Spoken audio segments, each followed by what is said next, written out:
우리 교재 87쪽입니다. 87쪽 보시면 이제 이 부분이 왜 중요하냐 하면 올바른 국어 생활 이렇게 해서 하는데 이게 뭐냐면 우리 왜 그 예시 문제하고 기출 문제 보면 항상 1번 문제가 뭐예요? 공공 언어 바로 쓰기라는 게 나오죠. 그죠?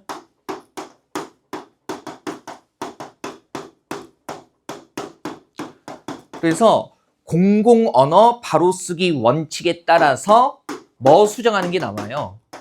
우리 실제로 여러분들 이제 내년에 입직하시고 나서 업무상 써야 되는 공문서를 수정하는 문제가 꼭 한 문제씩 나오죠. 근데 이게 물론 이제 여러분들 실질적인 업무에 관련되는 거기는 한데 시험이라는 차원에서 봤을 때 공문서에 쓰이는 문장들의 문법적인 오류를 수정하는 걸로 나오는 거예요. 그래서 이런 문제의 형태가 예전 시험에 아예 안 나왔던 게 아니고요.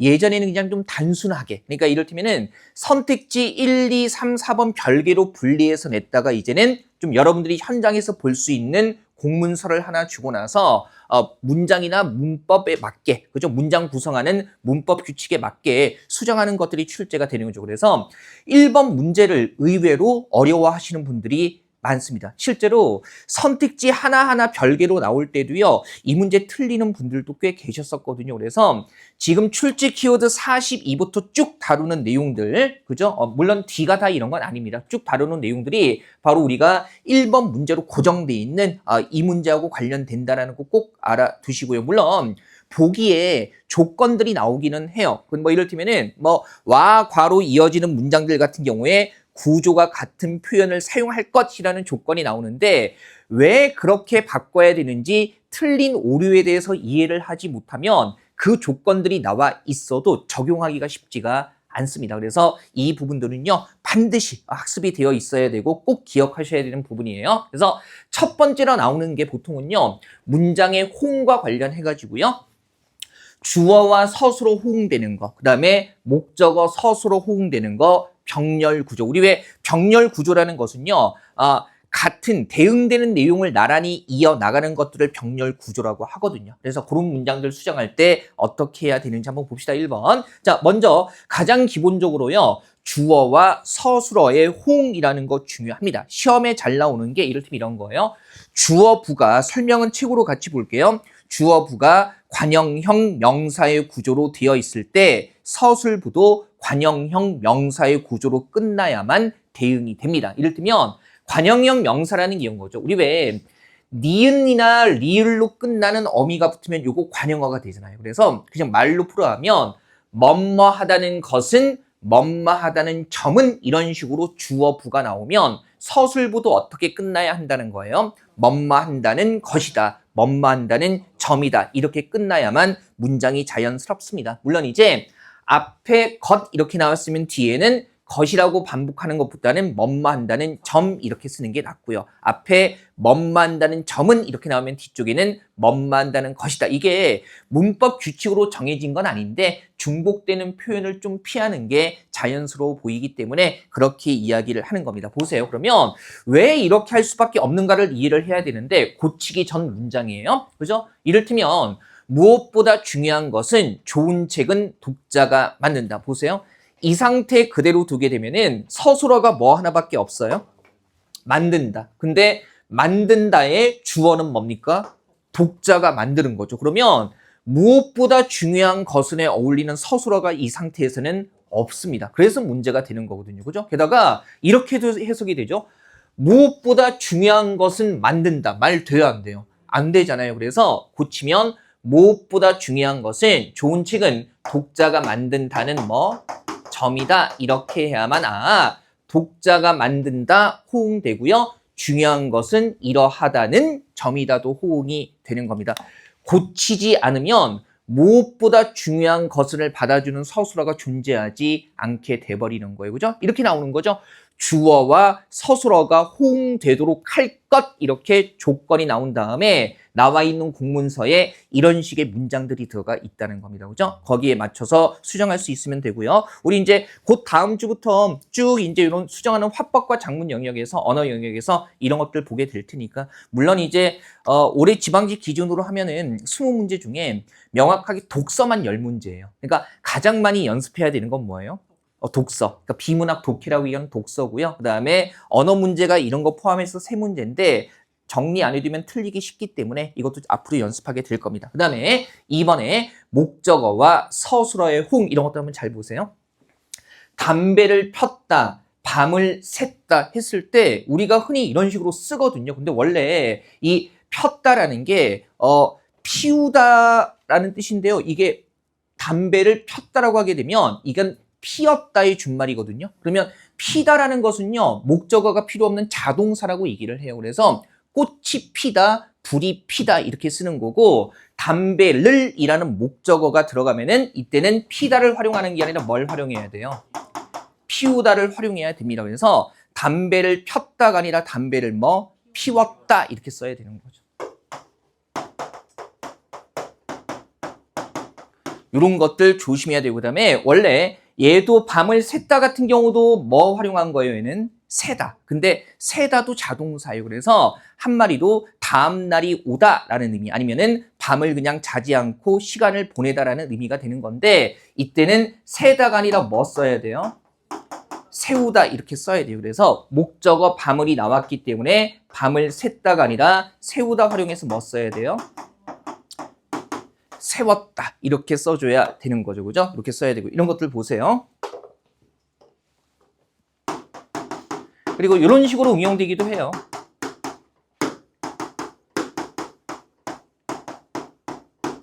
말 돼요? 안 돼요? 그렇죠. 경계선을 정해졌다가 아니라 어떻게 써야 됩니까? 경계선이 정해졌다나 아니면 경계선을 뭐라고? 정했다 이렇게 써야 되는 거죠. 그래서 이런 식으로 공문서 내에서 목적어와 서술어의 호응 관계 같은 것들 수정할 수 있어야 합니다. 그죠? 물론 이런 것도 수정할 수 있어야 되고요. 담배를 피우다, 밤을 새우다 이렇게 되는 거예요. 그죠? 그다음에 날이 새다. 새다는 그런 식으로 쓰이게 되는 겁니다. 자, 그다음에 3번에 병렬 구조의 호응 이렇게 나와 있는데 병렬 구조는 대등한 것을 나란히 이어주는 구조를 우리가 이어주는 구조를 병렬 구조라고 이야기를 합니다. 그래서 보통 보면 A 혹은 B라는 두 개의 대상을 어떻게 나란히 이어서 하나의 서술어로 처리를 하게 되는데 보통 우리가 두 개를 묶어서 하나의 서술어로 처리를 한다는 것은요. A와 B에 대해서 각각 뭐가 중복되기 때문에 시하다라는 서술어가 중복이 되기 때문에 중복되는 걸 피해서 그냥 하나로 묶어주는 거거든요. 그래서 이런 식의 구조가 나오면 A와 C, 얘하고 얘도 호응이 돼야 되고 B와 C도 호응이 돼야 되고요. 당연히 이렇게 나란히 묶는 애들의 문장 구조도 대응되어야 합니다. 실제로 이게 문제로 나올 때 대등한 걷길이 접속할 때에는 구조가 같은 표현을 사용할 것이라는 거. 이거 매번 나오는 거거든요. 자, 안 적어도 되는데 나중에 볼 거예요. 대등한 걷길이 접속할 때에는 구조가 같은 표현을 사용할 것 이렇게 해서 조건으로 나오거든요. 왜 이런 말이 나오냐면 요거 예문으로 한번 볼게요. 보세요. 김치는 맛과 영양가가 높다 그러면 지금 서술어는 뭐 하나밖에 없어요? 높다 하나밖에 없죠. 그 다음에 여기에 대응되는 게 맛과 영양가인데 한 번만 썼다는 것은요. 맛에도 높다라는 말을 쓸 수 있고 영양가에도 높다라는 말을 쓸 수가 있기 때문에 그러면 쓸 수가 있다면 중복되니까 한 번만 쓴 거겠죠. 근데 얘는 이렇게 쓰면 돼요, 안 돼요? 안 되죠. 해보죠.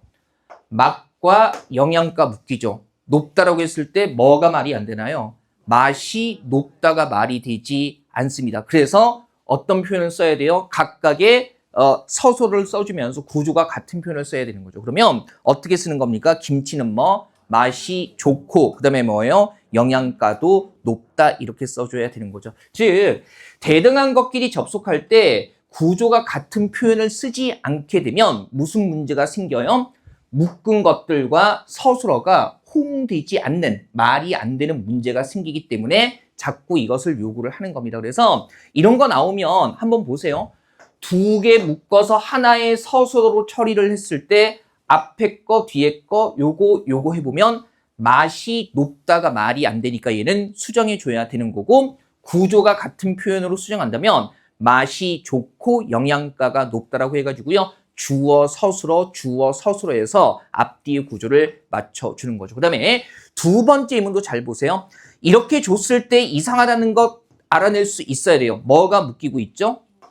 인식의 변화와 관심 이렇게 묶고 있어요. 그죠? 그러면 지금 각각 인식의 변화가 높아지고 있다. 관심이 높아지고 있다. 이게 말이 돼야만 하나만 쓸 수 있는 건데 근데 우리가 변화가 높아진다는 얘기는 써요, 안 써요? 안 쓰죠. 그래서 구조가 같은 표현을 쓰게 되면 인식이 뭐 하고 있고 변화하고 있고 그죠? 그 다음에 대등하게 또 뭐 관심이 뭐 하고 있다 높아지고 있다 그렇게 수정하게 되는 거죠. 아마 올해 기출문제 뭐 벌써 시험 보고 오신 분들은 이런 식의 예문들이 나온다는 거 봤을 겁니다. 그래서 인식이 변화하고 있고 관심이 높아지고 있다라고 해가지고요. 우리 이렇게 나와 과 및 그다음에 대등하게 이어주는 대표적인 게 뭐뭐하고 뭐뭐하며 이런 것들이 있는데 그런 것들로 이어줄 때는요. 앞뒤에 문장의 구조가 대등해야 됩니다. 구조가 같아야 되고요. 우리 구조가 같다라는 말을 살짝 더 이해를 해보면 보세요. 한국어 문장에서 구조를 결정해 주는 게 뭐예요? 조사와 어미거든요. 그래서 앞뒤 문장에 뭐가 같아야 된다는 겁니까? 조사와 어미가 같아야 된다는 거예요. 이거 두 번째 거 수정한 거 한번 볼게요. 인식이 변화하고 있다. 관심도 높아지고 있다 그러면 그죠? 인식이 관심이 뭐뭐 하고 있다. 뭐뭐 하고 있다. 이렇게 뭡니까? 대응이 되는 거잖아요. 그죠? 구조가 같은 표현. 그래서 앞뒤 문장에 쓰이는 조사와 어미가 동일해야 한다라는 거, 대응이 돼야 한다라는 거 그거 생각하시면 되고요. 네, 다음 페이지 보시면 2번은요. 요걸 살짝 앞뒤를 뒤집어 놓은 건데 얘는 뭐냐면 이런 거예요. 그죠? 하나에 대해서 A라는 한 대상에 대해서 B하고 C하다 두 개로 풀어주고 있는 거죠. 그러면 이것도 하나에 대해서 B하고 C하다라고 하려면 뭐하고 뭐가 호응이 돼야 돼요? A와 B도 호응이 돼야 되고 그 다음에 여기에 대해서 뭐도 C도 호응이 돼야만 이렇게 쓸 수가 있는 거죠. 앞에 것을 그냥 살짝 뒤집어 준 거라고 생각하시면 되죠. 실제 예문으로 한번 볼게요.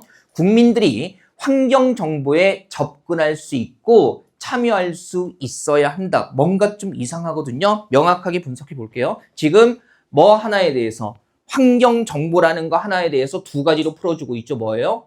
접근할 수 있고 뭐 할 수 있다? 참여할 수 있어야 한다. 근데 환경 정보에 접근하다는 말이 되지만 환경 정보에 접근하다는 말이 되지만 환경 정보에 뭐가 참여하다가 말이 안 되거든요. 그러면 이 참여하다라는 말에는요. 다른 게 들어가야 된다는 거네요. 그죠? 그래서 환경 정보에 접근할 수 있고 뭐 말을 만들어 보자면 환경 정책을 결정하는데 참여할 수 있어야 한다. 이렇게 바꾸면 앞뒤 문장의 구조가 같게 되죠. 그죠? 그래서 어디에 뭐 할 수 있다, 어디에 뭐 할 수 있다 이런 식으로 써줘야 되는 겁니다. 이거 정말 자주 나오는 부분이기 때문에 틀렸다는 것도 인지할 수 있어야 하고요. 구조가 같은 표현을 쓴다는 게 앞뒤 이어진 문장이 붙는 조사나 어미가 대응해야 한다라는 거 그런 의미라는 것도 알아두셔야겠죠. 그 다음에 요 예문도 보세요. 일단은 단순한 문장으로 보는 거예요. 얘도 길을 이라는 하나의 목적어에 대해서 두 가지로 풀어주고 있죠. 어떻게? 다니거나 놀다. 그죠? 그러면 우리가 길을 다니다는 말이 되는데 뭐가 이상합니까? 길을 놀다가 말이 안 되죠. 그러면 이거는 고쳐야 되는 문장이 되는 겁니다. 그죠? 얘는 따로따로 써야 되죠. 길을 다니거나 혹은 뭐 어디서 길에서 놀 때에는 이렇게 써줘야 되는 겁니다. 괜찮으시겠어요? 그죠? 자, 잘못된 거 인지할 수 있어야만 고치는 이유를 발견할 수 있는 겁니다. 자, 요 부분 특히 문장 대등한 것끼리 접속할 때 구조가 같은 표현을 써야 되는 이러한 부분들은요. 꼭 기억을 해두시기 바랍니다. 물론 우리가 나중에 이제 모의고사 단계 가면 시험에 나올 만한 것들은 다 연습하게 될 거예요. 다행스럽게 국립국어원에서 아예 공문서 수정하는 책을 오래전에 냈습니다. 그래서 공공언어 바로 쓰기라는 그 책이 있어요. 다만 이제 여러분들이 그 책을 직접 보시기는 조금 번거롭습니다. 그래서 우리가 모의고사에 그 책에서 나올 만한 것들은 거의 다 녹여내니까 걱정하지는 마시고요. 나오는 범주가 좀 한정적이어서. 자, 그 다음에 두 번째 거 한번 보시면요. 문장 관련해서 두 번째 거죠. 문장 성분의 생략이라고 해가지고요. 의미를 전달하는데 꼭 필요한 애인데 그게 생략되어 있다면 그죠? 정확한 문장, 의미 전달이 잘 되는 문장이라고 볼 수가 없겠죠. 이를테면 보세요. 첫 번째 주어가 생략된 경우 이렇게 나오는데요. 우리 문장에서 주어를 생략할 수 있을 때는 뭐 할 때만 생략할 수 있겠어요? 중복될 때에만 생략할 수가 있겠죠. 그럼 이거 한번 보세요. 지금 이 문장, 주어진 문장의 주어가 모든 사원들인데, 그죠? 모든 사원들이 회사를 걱정하고 있을 때 오히려 회사의 앞날을 낙관적으로 생각하고 있었다 그러면 지금 이 뒷문장에는 주어가 있어요, 없어요? 없죠. 뒷문장에 주어가 없다는 것은 앞에 것과 중복이 된다는 건데 근데 의미상 보면 모든 사원들은 뭐하고 있기 때문에 걱정하고 있기 때문에 이 사원들이 그대로 낙관적으로 생각할 수는 없는 거죠. 그래서 앞부분과 뒷부분의 주어가 동일하지 않다는 게 내용상으로 드러나기 때문에 뒷부분의 내용에 해당하는 주어를 따로 넣어줘야 하겠죠. 그래서 모든 사원들이 회사를 걱정하고 있을 때 오히려 누구는? 사원 뺀 사장은, 그죠? 아니면 이사진은 이렇게. 그래서 사장은 회사의 앞날을 낙관적으로 생각하고 있었다. 이렇게 되는 거고요. 이 좋은 회사인가요? 나쁜 회사인가요, 이게? 그죠? 사원들은 걱정하고 사장은 낙관하고, 그죠? 일반적이진 않겠습니다만 반대돼야 되는 거 아닌가? 그죠? 반대돼야 되는 거 아닌가? 사장이 언제나 문제에 대해서 걱정하고 사원들은 룰루랄라 신나게 다니고 이래야 되는 거 아닙니까? 자, 그다음에 부서가 생략되는 경우도 있어요. 우리 주로 부서는요. 위치나 장소나 대상을 나타내는 말들을 일컫는 겁니다. 그러면 보세요. 우리 왜 기본적으로 주다라는 말 같은 경우는요. 문장 구조가 기본적으로 어떻게 돼요? 그렇죠. 누가, 누구에게 무엇을 주다. 즉 주다라는 행위 자체가 주는 사람과 받는 사람이 기본적으로 있어야 하기 때문에 이런 식으로 쓰게 되면은 의미 전달이 명확하지 않죠. 그래서 어떻게 해요? 할머니는 누구에게 우리들에게 아니면 손자들에게 세뱃돈을 듬뿍 주셨다. 이런 식으로 써줘야 되는 거죠. 공문서에서는요. 이런 서술로 잘 나옵니다. 그죠? 우리 왜 요청하다라는 말도요. 기본적으로 어떻게 쓰이는 거예요? 누가 누구에게 무엇을 요청하다. 그죠? 본어는 그죠? 귀사에 그죠? 박람회 참여를 요청드립니다. 이렇게 써야 되는데 누구에게라는 요소가 빠지면 의미 전달이 명확하지 않죠. 그죠? 그래서 그런 것들 생각하시면 되고요. 그래도 일상적으로 충분히 인지할 수 있는 범주기도 하죠. 다시 한번 확인해 두시고요. 자, 다음에 44 한번 보죠. 자, 여기서 문제가 되는 건 중의성이라는 겁니다. 그래서 의미가 명확하지 않은 거죠. 중의적이라는 말 자체가 뭐예요? 의미가 뭡니까? 여러 가지로 해석되는 걸 우리가 중의적이라고 이야기를 하는 거고요. 자, 이제 우리 보는 시험에서는 이건 어휘적인 중의성이야, 이건 구조적인 중의성이야, 이것은 작용력 중의성이야라고 따로 구분할 필요는 없는데요. 특정 문장을 봤을 때 이게 두 가지 이상의 의미로 해석되기 때문에 의미 전달이 명확하지 않다는 점에서 수정해야 하는 문장이다라는 거 인지할 수 있어야 하죠. 정말 다행스러운 건 우리가 보는 시험은 다 뭡니까? 객관식이잖아요. 그래서 고친 내용이 주어져 있기 때문에 고치기 전과 고친 후를 비교해가지고요. 어떤 부분 때문에 고쳤는가는요. 여러 차례 연습하면 충분히 알 수 있습니다. 그죠? 다만 이제 개념적으로 배우는 거다 보니까 어휘적인 측면, 구조적인 측면, 작용력적인 측면 이렇게 나누어서 보는 거고요. 이 용어에 휘둘리지 마시고 왜 두 가지 이상의 의미로 해석이 되는가 거기에 초점 맞추시면 됩니다. 그죠? 한번 보시고요. 우리 지금 따뜻한 발음 나오는 거죠? 그죠? 예. 이제 지금은 아니요. 지금은 괜찮은데 이따 우리 점심 드시고 나서가 걱정입니다. 그죠? 우리가 아니 지금은 제가 덥다는 게 아니라 여름 추우시니까 이게 뜨거운 바람이 여름에는 좋은데 위에 있는 게 찬바람은 아래로 떨어지니까 근데 뜨거운 바람 나올 때는 뜨거운 바람이 여기에서 멈추죠. 그러니까 발은 시리고 머리는 뜨겁고 밥은 먹었는데 머리 뜨거우면 졸리고 근데 발 시려서 푹 자지도 못하고 그런 아주 그 악랄한 상황이 벌어지기 때문에 올겨울은 얼마나 추울까. 벌써 두렵습니다. 벌써 두려워요. 제가 말씀드렸잖아요. 머무르는데 콘센트 안쪽이 얼어가지고 방은 따뜻한데 코드가 안 들어가요. 안 들어가서 저는 고장난 줄 알았는데 방 좀 따뜻해지니까 들어가더라고요. 그래가지고 예? 뭐 작년엔 잘 버텼습니다. 노전되진 않았는데 그러니까 이게 물이 온 게 아니라 그냥 벽 자체가 되게 딱딱해져가지고 안에 뭐 스프링 같은 게 단단해지는 것 같더라고요. 그래서 콘센트가 안 들어가 하마터면 연락 두절될 뻔했습니다. 스마트폰 충전을 못 해가지고 그죠? 아니요, 그거는 그 집의 문제가 아니에요. 집의 문제가 아니라 날이 추워가지고 그죠? 방은 따뜻합니다. 예. 동살 일은 없으니까. 그죠? 찬물 샤워를 자랑스럽게 했었는데 아까도 말씀드렸지만 못해서 너무나 아쉬워요. 예? 뭔가 왠지 좀 건강한 느낌이 들어가지고 찬물로 팍팍팍 씻으면 왠지 그 해병대가 된 것 같고 이런 느낌이 들어가지고. 자, 봅시다. 일단 어휘적 중의성은요, 단어 자체가 두 가지 이상의 의미로 해석되는 거예요. 보세요. 이거 첫 번째 예문이요. 길을 돌아보았다 그러면 이게 특정 공간, 장소로서의 길을 얘기하는 건지 아니면 하나의 과정을 얘기하는 건지 명확하지가 않습니다. 원래 길 자체가 여러 의미로 해석이 되죠. 그래서 공간적인 의미도 있고 과정이라는 의미도 있고 심지어는 방법이라는 의미도 있기 때문에 길을 돌아보았다라고 하게 되면요, 의미가 명확하지 않아요. 그죠? 그래서 이를테면은 의미를 보충해 주는 거죠. 논 옆의 길을 돌아보았다 그러면 뭐가 되는 겁니까? 공간의 의미고요. 그 다음에 인류 문명이 발전해온 길을 돌아보았다 그러면 이것은 과정을 얘기하는 거겠죠. 그죠? 이렇게 앞뒤의 의미를 보충해서 공문서 수정하는 데서는요, 이를테면은 중의적인 표현을 피할 것 혹은 의미를 명확히 할 것, 이런 식의 조건으로 보기가 주어지는 겁니다. 그죠? 한번 보시고요. 두 번째 것도 되게 편하죠? 배가 참 예쁘다 그랬을 때 우리가 이 배 자체도요, 동음이어죠. 얘는 원래 한 단어가 여러 의미를 갖고 있는 거고 얘는 동음이어로 다양하게 존재하기 때문에 이 배가 뭐일 수도 있고요. 먹는 과일일 수도 있고 그 다음에 항구에 정박해 있는 선박일 수도 있고 그죠? 그 다음에 사람의 신체 부위를 얘기할 수도 있어요. 물론 신체 부위로서의 배가 예쁘다는 게 어떤 느낌인지는 모르겠습니다. 뭐 왕자 있으면 멋있기는 한데 어쨌든 그죠? 저는 없어요. 그죠? 애기들 이렇게 통통한 그 배. 그렇죠. 애기들은 예쁘죠. 그죠? 애기들은 그러면 예쁜데 제 나이 때는 그러면 흉합니다. 그죠? 예. 죽기 전에 왕자 한번 만들어 보고 죽어야 되는데 아직도 못 만들고 있어요. 자, 봅시다. 그래서 의미 추가하면 이 나무에 열린 배가 참 예쁘다.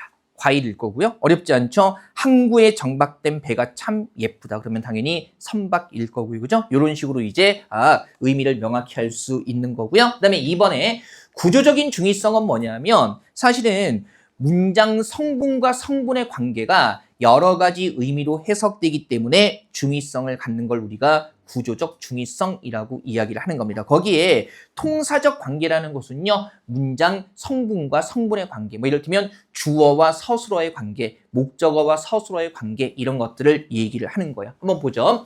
1번에 주술 관계의 중의성이라고 하게 되면 이 문장 한번 잘 보세요. 선생님이 보고 싶은 학생들이 많다라고 하게 되면 이게 보고 싶은의 주체가 누구일 수도 있고요. 선생님일 수도 있고, 그죠? 그 다음에 누구일 수도 있어요? 학생들일 수도 있죠. 그래서 이건 명확하게 고치면 선생님이 보고 싶어하는 학생들이 많다나 아니면 선생님을 보고 싶어하는 학생들이 많다, 이렇게 고쳐야만 의미가 명확해집니다. 그죠? 일단 주어진 이 예문 자체가 두 가지 의미로 해석된다는 거 파악할 수 있어야 되고요. 그죠? 그 다음에 이런 것도 보세요. 아이는 웃으면서 들어오는 엄마에게 안겼다. 얘는 뭐가 문제가 됩니까? 웃으면서의 주체가 명확하지 않죠. 아이가 웃는 건지 아니면 들어오는 엄마가 웃으면서 들어오는 건지 두 가지로 해석이 되기 때문에 이런 경우에는요, 어순을 바꾸거나 쉼표를 찍는 방법들이 있어요. 그죠? 이를테면은 우리 국어 문장에서 여기서 이렇게 쉼표를 찍게 되면 이 말과 이 다음의 내용은 관련이 없다는 거거든요. 말 그대로 끊어주는 겁니다. 그러면 여기에 쉼표를 찍으면 웃는 주체가 명확히 누가 되는 거예요? 아이가 되는 거고요. 그죠? 그 다음에 이런 것도 가능하겠죠? 그죠? 이렇게 찍으면 누가 웃는 겁니까? 들어오는 엄마가 웃는 거고요. 그죠? 그 다음에 물론 어순을, 그죠? 바꿔버리면 어떻게 바꿀 수도 있어요. 그죠? 웃으면서 들어오는 엄마에게 누가? 아이가 안겼다. 그런 식으로 어순을 바꿀 수도 있습니다. 쉼표 찍는 방법 말고요. 어순을 바꾸는 방법도 있다는 거 알아두시고요. 그 다음에 2번에 수식의 중의성. 얘도요. 꾸미는 말과 꾸밈을 받는 말의 관계가 명확하지 않아서 여러 가지로 해석이 되는 겁니다. 우리 이런 것들은 되게 많이 보잖아요. 그죠? 뭡니까? 나는 예쁜 누나의 친구를 보았다. 그죠? 그러면 예쁜이 뭘 꾸밀 수도 있고요. 누나를 꾸밀 수도 있고 뭘 꾸밀 수도 있어요? 친구를 꾸밀 수도 있어요. 물론 세상 모든 남동생의 마음으로 쉼표를 찍는다면 어디에다 쉼표를 찍어야 돼요? 여기다가 쉼표를 찍겠죠. 남동생의 마음이라면. 왜? 남동생 입장에서는 결코 누나가 예쁘지는 않으니까, 그죠? 남동생들은 누나를 괴물 취급하잖아요. 그죠? 제 여동생도 저를 괴물 취급합니다. 그죠? 우리 오빠 잘생겼다. 실제로도 아니지만 빈말이라도 그런 얘기 해본 적은 없어요. 그죠? 그때는 하더라. 설날 때 조카를 데리고 만났을 때 잘생긴 외삼촌한테 가서 세뱃돈 주세요 해야지. 그럴 때만 이렇게 잘생긴이라는 말을 붙이고요. 그 외에는 평소의 대화는 못생긴 게 이러면서, 그죠? 원래 다 그래요. 현실 남매는. 그죠? 예. 할 수 없습니다. 어쨌든 그러면 어떻게 되는 겁니까? 여기에 심주 찍으면 이 말과 이 말이 상관이 없다는 거니까 어떤 의미가 되는 거예요? 예쁜이 결코 누구를 꾸미지 않는 거예요. 그죠? 누나가 예쁘지는 않은 겁니다. 그죠? 누가 예쁜 거예요? 누나의 친구가 예쁜 거예요. 그래서 이런 의미를 전달할 수 있고요. 물론 누나를 꾸밀 수도 있죠. 어디에 심표 찍으면 돼요?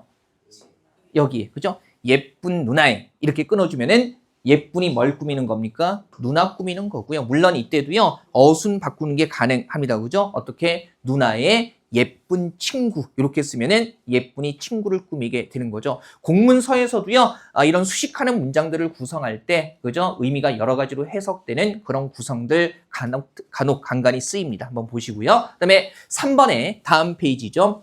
병렬 구문의 중의성이라고 해서 얘는 뭐냐면 병렬 구문 그러면 와나 과 같은 걸로 나란히 묶는 것을 우리가 병렬 구문이라고 하잖아요. 근데 이거 보세요. 나는 어제 선생님과 영희를 만났다 하게 되면 이거 의미 자체가 여러 가지로 해석되죠. 일단 보면 나는 어제 누구 먼저 만나고 선생님 먼저 만나고 그 다음에 누구? 영희 만났다 이런 의미도 되는 거고요. 그죠? 그 다음에 내가 누구와 함께 가서 선생님과 함께 가서 누구를 만난 거예요? 영희를 만났다 이렇게 해석도 되는 거고요. 그 다음에 어떤 경우도 있어요. 선생님과 영희가 함께 있는데 같이 있는데 내가 거기 가서 만났다 이런 의미로도 해석이 되기 때문에 이런 경우에는요 명확하게 풀어줘야 합니다. 그죠? 이런 거죠. 자, 우리는 어제 시민단체와 시장님을 만났다 이런 거잖아요. 그러니까 내용만 이게 학교 문법에 나오는 기본적인 틀이 있고요. 그걸 그냥 우리가 공무원들이 쓰는 용어 차원으로 바꿔서 공문서 수정하기를 내는 겁니다. 그러면 나는 어제 시민단체와 시장님을 만났다 그러면 시민단체와 함께 가서 시장님을 만난 건지 시민단체 만나고 나서 시장님을 그 다음에 만난 건지 아니면 시민단체하고 시장님이 함께 있는데 거기 가서 만난 건지 알 수가 없잖아요. 그죠? 그래서 한번 보시고 나중에 내년에 입직하시고 나면 명예정선 국민으로 추천 좀 해주세요. 나도 지역 혜택 좀 받게. 잠깐. 안 되는 게 좋나? 카지노에 그러면 한 달에 한 번밖에 못 가잖아요. 정선 국민 되면. 제한이 있지 않나? 여기. 응. 그렇죠. 어차피 안 가긴 할 건데 그래도 여러 혜택들이 있기 때문에 그죠? 그래서 이런 병렬 구문의 중의성 같은 것도 확인해 보시고요. 나중에 추천해 주세요. 네? 명예정선 국민. 자, 그다음에 4번에 보면 비교 구문의 중의성이라고 해가지고 얘는요 명확하게 정돈해 주지 않으면 이거 자체가 의미가 이상하다는 거 잘 인지하지 못합니다. 보세요. 남편은 나보다 축구를 더 좋아한다라고 했을 때 그죠? 부부의 일반적인 모습은 아닐 겁니다. 그죠? 일반적인 모습은 아닐 텐데 근데 이게 어떤 의미로 해석되냐면 뭐와 뭐 자체를 비교할 수도 있고요. 나라는 아내와 그다음에 누구? 축구 자체를 비교하는 것일 수도 있고요. 아니면 남편이 축구를 좋아하는 정도와 내가 축구를 좋아하는 정도를 비교하는 의미도 있을 수가 있겠죠. 다른 것에 비해서요. 이 4번 같은 경우는요. 명확히 정돈해 두지 않으면 중의성을 갖고 있다는 게 잘 인지되지 않습니다. 그러면 만약에 그죠? 축구 좋아하는 정도를 비교하는 거라면 풀었어야 되죠. 교재 나와 있는 거 확인하세요. 남편은 내가 축구를 좋아하는 것보다 더 축구를 좋아한다 이렇게 쓰게 되면 뭘 비교하는 겁니까? 남편과 나를 비교해서 축구를 좋아하는 정도를 얘기하는 거예요. 그죠? 남편과 나의 축구를 좋아하는 정도. 그 다음에 두 번째 예문은 좀 불행해 보이죠. 남편은 나를 좋아하기보다는 뭐 축구를 더 좋아한다 그러면 아내보다는 뭘 더 좋아하는 겁니까? 축구, 운동 경기를 더 좋아하는 겁니다. 그죠? 이러면 사주에 만나고 이런 상황으로 이어질 수도 있어요. 그죠? 예, 근데 뭐 서로 이해하면서 대강 이렇게 사는 거죠. 제 친한 한국사 선생님, 승규형 말고요. 다른 선생님이 조기 축구에 가입해 있는데 아내보다 더 좋아하는 것 같습니다. 조기 축구를. 그래서 주말 내내 밖에 나가 있죠. 밖에 나가 있고 그때 한번 들어보니까 집에 와서 각서 썼다는데 혼나고 나서 토요일에 축구하러 나가서 일요일 새벽까지 술 마시고 들어왔는데 나중에 얘기해 주는데 아내분이 기다리고 있더래요. 그래서 자기도 모르게 현관에서 무릎을 꿇었답니다. 그리고 술 덜 깬 상태에서 종이를 갖고 와서 축구는 한 달에 몇 회로 제한하고 끝나고 나서도 몇 시까지 들어오겠다라고 각서를 썼고, 그죠? 그 다음에 어길시 모든 것을 내려놓고 나가기로 그렇게 했다고. 그죠? 빠지는 사람들은 굉장히 재밌나 봐요. 저는 운동을 못해서 뭐 그런 것들이 안 끼지만 딱 봐도 운동 못하게 생겼잖아요. 그죠? 자, 그 다음에 5번 보면 의 같은 게 붙었을 때 이런 것도 한번 보세요. 우리 왜 관형격 조사의라는 게 원래부터 주체, 그 다음에 소유, 그죠? 이런 것들 나타내는 경우도 있어요. 그죠? 주체, 소유, 대상 이렇게 다양하게 해석이 되기 때문에 그래서 이런 경우도요. 이 조사의를 그대로 쓰게 되면 의미가 불분명하죠. 예를 들어서 선반 위에 동생의 그림이 놓여 있다. 이 예문 같은 경우에 어떻게도 해석될 수 있어요. 동생이 그린 그림 혹은 동생이 가진 그림. 그죠? 대상이 되면 누구를 그린 그림, 동생을 그린 그림 해가지고요. 의로 연결되는 대상 자체가 그죠? 행위할 수 있거나 소유할 수 있거나 그런 대상이 돼버리면 당연히 다양한 의미로 해석될 수밖에 없습니다. 그래서 그럴 때는요, 내용 추가해서 명확하게 풀어줘야 한다는 거죠. 그죠? 한번 보시고요. 그 다음에 6번에 진행상 표현의 중의성. 여기서 진행상이라는 것은요, 동작의 진행을 나타내는 표현을 뜻하는 겁니다. 그래서 주로 뭐뭐하고 있다, 뭐뭐하고 있었다 이렇게 표현되는 건데 이 진행상 표현이 주로 요거는 살짝 말씀드릴게요. 착용행위, 그러니까 몸에 뭔가를 걸치는 이를테면 모자를 쓰다, 옷을 입다, 넥타이를 매다, 신발을 신다 등등 해가지고요. 이런 착용행위에 뭐뭐하고 있다라는 표현이 쓰이게 되면은 크게 두 가지로 해석이 돼요. 그래서 이를테면은 동작 자체가 지금 진행되고 있다라는 의미도 가지게 되고요. 아니면 동작이 끝난 다음에 그 상태가 계속 지속되고 있다는 의미를 지니기도 합니다. 그래서 누나는 지금 잠옷을 입고 있다 그러면 누나는 지금 잠옷을 입는 중이다.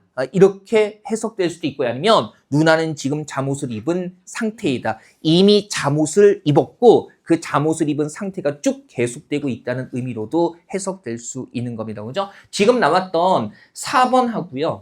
이 6번 같은 경우는 학습해 두지 않으면 문장 의미에 이상이 있다는 거 두 가지로 해석된다는 게 잘 인지되지 않는 부분이니까 요거 잘 기억해 두시고요. 7번에 사동문의 중의성이라고 나와 있어요. 그죠? 자, 이 사동문은 뭐예요? 주어가 다른 대상에게 무엇을 뭐하는 거? 시키는 거. 그런 것들을 사동문이라고 이야기를 하게 되는데요. 보통 이렇게 우리 왜 사동문 만들 때 이히, 니기, 우구추 같은 말들 붙이잖아요. 그래서 이런 말들을 붙이게 되면요. 직접 사동과 간접 사동 두 가지 의미로 해석이 됩니다. 그러니까 주어가 시키는 행위에 직접 관여하는 경우와 그 다음에 직접 관여하지 않고 말로만 시키는 경우 두 가지로 해석이 된다는 거. 이를테면 엄마가 아이에게 옷을 입혔다 그러면 엄마가 입는 행위에 직접 관여해서 애가 옷을 안 입으려고 하는데 티셔츠 들고 와서 애 손 잡고 팔 넣어주고 머리 넣어주고 입히는 경우. 그 다음에 간접적이라는 어떤 거예요? 빨리 옷 안 입으면 죽을 줄 알아 이 자식아라고 해서 애가 알았어 씨 이러면서 그죠? 자기 의지는 아닌데 엄마가 그렇게 말해서 옷을 막 입는 경우들이 있겠죠. 그래서 그렇게 두 가지로 해석이 된다는 겁니다. 그러면 얘도요 의미를 간단하게 보충하거나 아니면 서술어의 구조를 바꿔서 얼마든지 명확하게 할 수 있다는 거죠. 이를테면 엄마가 아이에게 옷을 직접 입혔다. 이렇게 쓰거나 아니면 우리 왜 간접적인 의미일 때는 어떤 식으로 표현하나요, 흔히? 엄마가 아이에게 옷을 입게 했다. 그렇게 표현하는 것도 가능하죠. 괜찮으시겠어요? 그죠? 자, 이거 한번 확인해 두면 두고두고 생각날 겁니다. 자, 다음에 3번에 중의성이 나타나는 범주 중에서요. 작용력 중의성이라는 것도 있습니다. 작용력 중의성. 자, 얘는 개념적으로는 이런 거예요. 그죠? 어떤 단어가 의미 해석에 영향을 미치는 범주가 다양해서 여러 가지 의미로 해석되는 경우입니다. 그죠? 그래서 작용력이 달라지는 것은 의미 해석에 영향을 미치는 범주가 달라진다는 거죠. 자, 이거 얘 보면 되게 편할 거예요. 먼저 부정 표현의 중의성 보면 뭐뭐하지 않았다, 안 하다 이렇게 쓰게 되면 보세요. 지금 뭐뭐하지 않았다라는 부정 표현을 쓰고 있는데 이때 부정 표현이 뭘 부정할 수도 있고요. 철수를 부정할 수도 있고 그다음에 뭡니까? 어제를 부정할 수도 있고 뭐예요? 버스를 부정할 수도 있고 어떤 행위? 탔다는 행위를 부정할 수도 있는 거예요. 그래서 뭐뭐하지 않았다라는 의미 해석이 영향을 미치는 범주가 그죠? 사람일 수도 있고 시간일 수도 있고 대상일 수도 있고 행위일 수도 있기 때문에 그죠? 여러 가지 의미로 해석이 돼서 문제가 되는 거죠. 이걸 풀어보면 어제 버스를 탄 것은 철수가 아니었다. 그다음에 철수가 버스를 탄 것은 어제가 아니었다. 그죠? 그다음에 철수가 어제 탄 것은 뭐가 아니었다? 버스가 아니었다. 혹은 철수가 어제 버스를 타지는 않았다. 이렇게 다양하게 해석이 되기 때문에 아예 그냥 긍정문으로 바꾸어서 무엇을 했는지 아니면은 타지는 않았다라는 형태로 보조사 붙여가지고요. 명확하게 한쪽을 부정해 주는 게 좋습니다. 그죠? 그러면 만약에 사람을 부정하면 철수가 아니다. 그죠? 철수는 어제 버스를 타지 않았고 다른 사람이 탔다거나 그죠? 그 다음에 뭐 다른 식으로 바꿔주는 게 훨씬 더 의미가 명확해질 겁니다. 그 다음에 이것도 보세요. 사람들이 아직 다 오지 않았다. 역시 뭐가 쓰였습니까?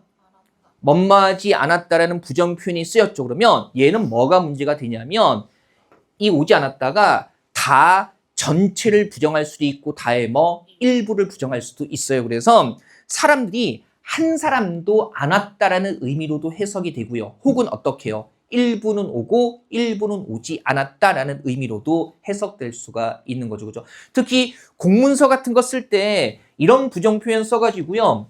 범주에 대해서 여러 가지 의미로 해석되면은 일이 제대로 진행될 리가 없습니다. 그죠? 그래서 아직 다 참석하지 않았습니다. 이렇게 보고를 하게 되면 이게 한 사람도 참석하지 않았다는 건지 일부만 참석하지 않았다는 건지 불명확하잖아요. 그죠? 그래서 이것도 풀어보면 아예 명확하게 사람들이 아직 아무도 오지 않았다라고 쓰든가 아니면 조금 다르죠. 사람들이 아직 어떻게 다는 오지 않았다라고 하게 되면은 얘는 어떤 의미로 쓰이는 거예요? 일부는 오고 일부는 오지 않았다라는 의미로 쓰이게 되는 겁니다. 괜찮으시겠어요? 그죠? 공문서에서도 얼마든지 나타날 수 있는 겁니다.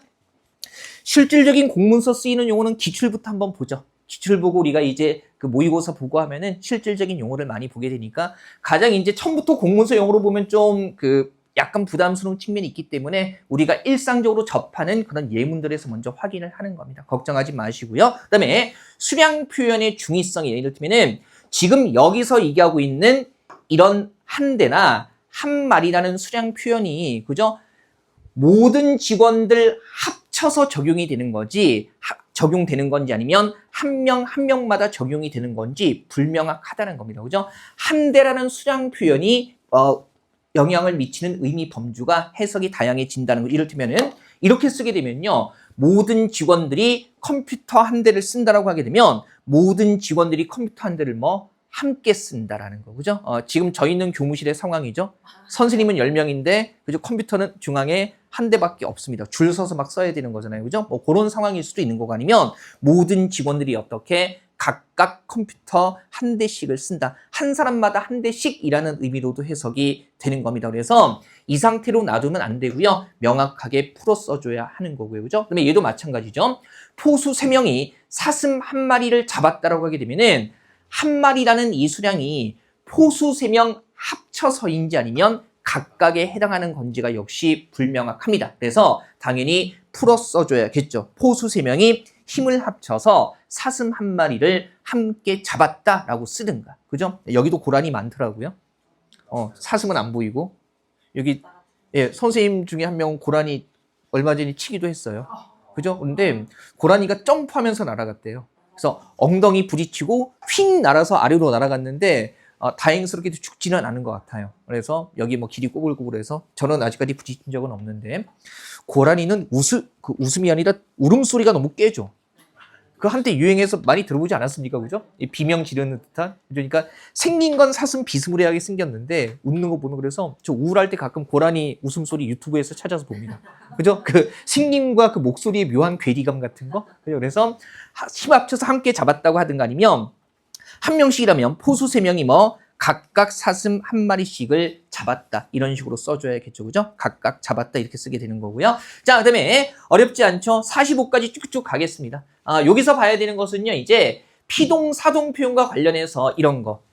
이중 피동의 문제. 시험에 나온 부분입니다. 그죠? 이중 피동의 문제라든가 그 다음에 과도한 사동 표현 같은 것들도요. 문법상 틀린 표현이기 때문에 명확하게 고쳐 쓸 수 있어야 합니다. 우리 왜 이중 피동이라는 게 뭐냐 하면 이럴 때 이런 거죠. 이희, 리기 같은 것들을 우리가 문법적으로 뭐라고 했어요? 피동, 전미사라고 했죠. 그래서 이희, 리기만 써도요. 피동의 의미가 충분히 전달이 되는데 그죠? 근데 거기에다가 피동의 의미를 지닌 어지다를 결합해서 한꺼번에 쓰게 되는 겁니다. 이를테면 보세요. 고구려의 잊혀진 역사라고 하게 되면 이게 뭐의 준말이에요? 잊히어진의 준말이 되는 건데 이거 기본형이 뭐죠? 잊히어지다. 그렇죠? 잊히어지다를 잊히어진 이렇게 쓴 건데 이미 있다라는 말에 뭐만 붙여도요.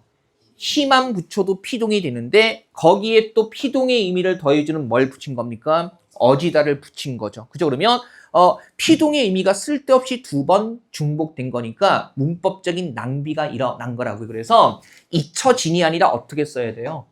잊힌. 이거 공문서나 심지어는 언론사의 대담, 그죠? 아니면 공적인 언어, 뉴스 같은 데서도요, 되게 잘 쓰는 겁니다. 그죠? 그래서 잘 쓴다는 게 자주 쓴다는 거지 맞는 표현은 아니라는 거예요. 그래서 특히 많이 쓰는 게 제가 정말 짜증나는 표현인데, 이거. 보여지다. 네?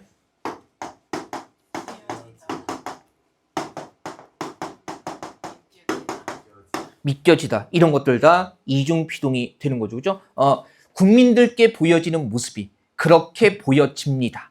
그죠? 그러니까 이게 나름대로 이제 그 공손하게 표현하는 거기는 해요. 단정적이지 않고, 그죠? 그렇게 보여집니다로 표현하는데, 제가 심지어는 라디오 딱 짜증나서 갓길에 차대고, 제발 공영방송인데, 공적인 대담에서 보여지다라는 말 쓰지 말라고, 거기 그 방송에다가 문자까지 보낸 적도 있습니다. 진짜로. 진짜로. 보냈는데, 그 답은 자동응답. 저기 애청이 아니라 뭐지? 이렇게 잘 들어주셔서 감사드립니다 하고 수정하겠다 말겠다는 안 나왔었는데 너무 짜증나니까. 아니, 이게 복수 표준어로 허용해주고 말고 그런 범주가 아니에요. 그죠? 이거 뭐의 준말이에요? 보이어지다. 그러면 이미 보다에다가 뭐만 붙어도요? 이만 붙어도 피동이 되는 또 뭐 붙은 거예요? 어지다가 붙은 거죠. 그죠? 그 다음에 쓰여지다 같은 경우도 뭐의 준말입니까? 쓰여지다. 그러면 쓰다에다가 이만 붙어도 요거 피동인데 또 어지다 붙은 거고요. 믿겨지다는 뭡니까? 믿기어지다. 얘도 믿다에다가 믿기다에서 기 붙으면 피동이 되는 건데 거기에 또 뭐가 붙은 겁니까? 어지다가 붙은 거죠. 그래서 비문법적인 이중 피동 표현을 쓰지 말 것 이런 식으로 아니면 이중 피동 표현을 피할 것 이렇게 해가지고요. 나왔을 때 이희릭이라는 전미사와 어지다가 결합된 표현들 찾아서 바르게 수정할 수 있어야겠죠. 그죠? 자, 이런 식으로 나타나는 거 말고요. 그 다음에 이것도 보세요. 흔히 말하는 공무원의 덕목이란 시민에 대한 봉사라고 생각되어진다. 우리 왜 뭐만 붙어도요? 되다라는 말만 붙어도 무슨 의미를 지니게 되죠? 피동의 의미를 지니게 되는데 거기에다가 또 뭐가 붙은 겁니까? 어지다가 붙은 거죠. 그래서 생각되어지다도 이중피동으로 비문입니다. 그죠? 한 번만 써야겠죠? 낭비 없이. 그래서 어떻게 고쳐야 돼요? 생각되어진다가 아니라 생각된다 이렇게 써줘야 되는 겁니다. 영어에서는 피동이라는 말 쓰지 않고 어떤 말을 씁니까? 수동태라는 말을 쓰는데 영어에서 이제 수동태라는 거 번역할 때 특히 뭐뭐하게 되어지다라는 표현 굉장히 많이 쓰죠. 근데 뭐뭐하게 되다 이렇게 쓰는 게 어법상 정확한 표현입니다. 그죠? 자, 또 영어 시간에 또 그렇게 선생님이 해석한다고 또 그렇게 하면 안 된다고 또 화내지 말고요. 그죠? 정호 형에게 제가 뭐가 됩니까, 그러면? 그죠? 우리 저를 아껴주시는 정호 형님께 제가 몹쓸 짓을 하게 되는 거잖아요. 그냥 여러분은 정확한 어법을 알고 계시고, 그죠? 그냥 그러려니 하고 넘어가시면 됩니다. 예. 그래요? 그쵸, 그쵸. 아마 승규 형하고 정호 형은 이런 발음도 정확하게 할걸요? 뭡니까? 달기. 그죠? 닭이가 아니라 달기, 달글 이렇게 써야 되는데, 그죠? 이런 것도. 승규 형도 요거 되게 예민해요. 보여지다 굉장히 예민합니다. 그죠? 그래서 이게 뭐 저하고 어울려서가 아니라 원래부터 예민했던 부분이에요. 그죠? 또 영상 보시는 분들은 승규 형, 정우 형 이러면 아시는 분도 아시겠지만 오히려 저보다 훨씬 더 유명하신 분들이어가지고 또 현이 형하고 또 석준이 형 또 얘기 안 하면 삐지니까 그죠? 어떻게 될지 모르니까 형님들 삐지지 않게 공교롭게 제가 막내잖아요. 그 무리에서 참 제 나이 돼서 어디 가서 막내하기도 쉽지 않은데 진짜 그래서 나 정말 이러지 마. 같이 밥 먹으면 고기 제가 구워요. 나 정말 뭐 그냥 뭐 말씀은 물론 하지 마 그러는데 하지 마 이렇게 하지 마 이러면서 그냥 보고 계시죠. 아니 하지 마 그랬으면 집게하고 거의를 뺏어야 될 거 아니에요. 근데 하지 마 그러고 그냥 보고 있어요. 제가 막내여서 제가 굽고 그렇습니다. 저도 이제 어디 가서 막내 지천명의 나이에 막내 웃기지 않습니까? 행복해야 되나? 아닌가? 자, 그 다음에 2번에 과도한 사동 표현에 이런 거죠. 우리 왜 시키다라는 말이 붙으면, 그죠? 이것도 시험에 나왔던 거예요. 시키다라는 말이 붙으면 이건 기본적으로 사동 표현이 되는 건데 주어가 다른 사람에게 행동을 시키는 게 아니라 본인이 직접 할 때는 굳이 이 표현을 쓰면은 안 되는 거죠. 그죠? 보세요. 공장에서 기계를 가동시키고 있다라고 했을 때 공장에서 직접 기계를 움직이고 있기 때문에 가동시키고가 아니라 어떻게 쓰면 돼요? 가동하고 있다. 그 다음에 권 선생님은 국어를 교육시키는 분이 아니라 교육하는 행위를 직접 하는 거잖아요. 그래서 국어를 하는 분이다. 자, 우리 시험에서 과도한 사동 표현 이런 것들이 나왔을 때 쉽게 인지하는 방법은요. 시키다를 뭐로 바꿔서 하다로 바꿔서 이건 한국인의 문법적인 직관으로 바로 할 수 있는 거거든요. 그래서 시키다를 하다로 바꿨을 때 하다를 쓰는 게 자연스럽다면 뭐예요? 시키다를 쓸 필요가 없는 거고요. 그죠? 하다로 바꿨는데 어색하면 뭘 써야 되는 거예요? 시키다를 그대로 써줘야 되는 겁니다. 그죠? 이것도 괜찮으시겠어요? 그죠? 쉽잖아요. 공장에서 기계를 가동하고 있다. 국어를 교육하는 분이다. 그죠? 내가 친구 한 명 소개시켜 줄게. 바꿔보세요. 내가 친구 한 명 소개해 줄게. 자연스러워요? 부자연스러워요? 자연스러우니까 시키다를 쓸 이유가 없는 거죠. 이런 거 있잖아요. 그죠?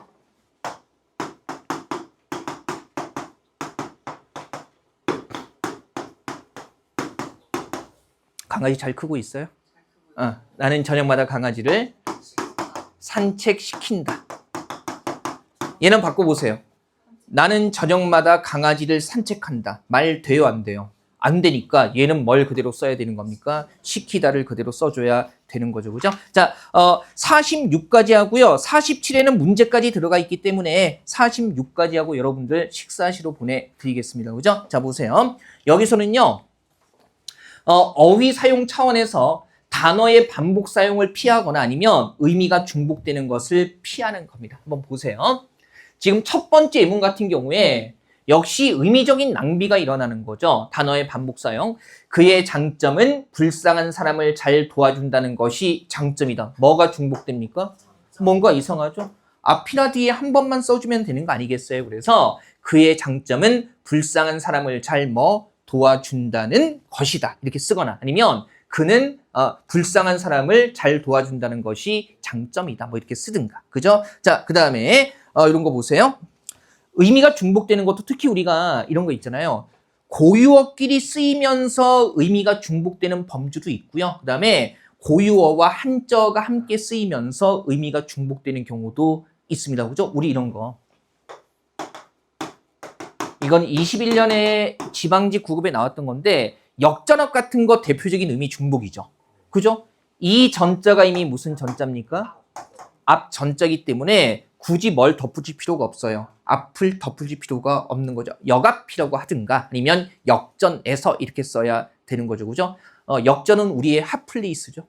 그죠? 예. 그저께 해진수산에서 회포장에서 먹었습니다. 와가지고서 왠지 생선이 당겨가지고 가가지고서 이제 사장님이 내 얼굴을 인지하신 것 같아. 되게 반갑게 맞아주시던데. 원래 친절하신 건가? 그죠? 자, 어쨌든 얘도 한번 보세요. 이게 우리가 그래도 역전압 같은 경우는 언중들이 많이 알고 있는 건데 실제로 이런 범주에서 시험에 나왔을 때 사람들이 그러니까 문제 푸는 수험생들이 중복되는 범주가 있다는 걸 놓친 대표적인 예문입니다. 딴 거는 잘 잡아냈는데 얘는 습관적으로 쓰이는 용도 그러다 보니까 놓치기도 했던 거죠. 잘 생각해 보세요. 뭐가 문제예요? 용도라는 말 자체가 어떤 의미를 갖고 있어요? 예, 쓰이는 곳 혹은 쓰이는 데 용도 자체가 그런 의미를 갖고 있기 때문에 쓰이는 용도라고 하게 되면 뭐가 중복이 되는 거예요? 쓰인다는 말이 중복이 되는 거죠. 그래서 이럴 때는 단순하고 간략하게 붙인다면 실험 도구를 어떻게 용도별로 분류해 놓았다 이렇게 쓰는 게 적절하죠. 그죠? 그래서 이런 범주도 있다는 거 확인해 두시고요. 우리 기출문제 풀 때 이런 식의 중복되는 범주도 문제가 다양하기 때문에 그런 문제를 통해서 또 확인해 보도록 하겠습니다. 자, 일단 이번 시간은 여기까지 하고요. 그죠? 식사를 하시고 1시까지 돌아오시면 그죠? 뒷부분 마저 조금 더 마무리할게요. 네, 다녀오십시오. 네, 감사합니다.